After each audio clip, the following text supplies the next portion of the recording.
Krituliai. Šiaurės vakarų Lietuvo. Žemaičių aukštumo. Primasti ežer į Durbėn upelis tūksa melžina didvyrį džiogą į kurcmeist telšę. Ten gyven žemaitė. Kadais meško auginti žmonės. Savo vakos iki šiol sauga telšių senamiestis tūksuojantį sustingusi mešką. Un katruose sitaisi 3 žemaitė. Kuries, ginies bei diplomats. Tekima, kad elnu patrins motinos nuosi, įsipelda nors. Vu koks tavo nors?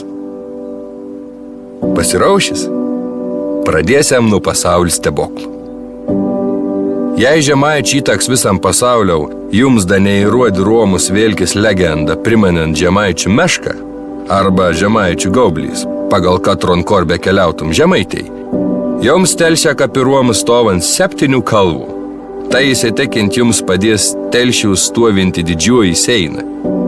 Ne, nakėnų, žemaičių. Vu gal norat pakeliauti laiku. Prigalantišką antikėnį teatrą, amfiteatrą puikauja skulptūrą. Skerta prisiminti pagrindinį žemaiteis ir rytų pabaltys įvykį.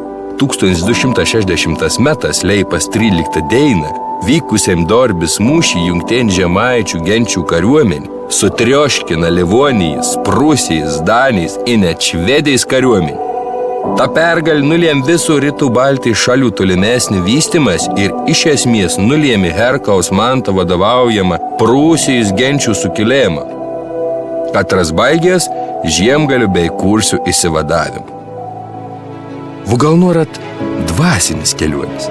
Švento Antano Paduviečio katedros reljefinis doris, skirtas žemaitės krikštą 600 metų jubiliejų jomžinti. Pavargot? Šalimas, katedros alėjo puikaujas pasaulinį mastą renesansą karybų specialistau Kazimierau Simonavičiau atminti skirts fontans.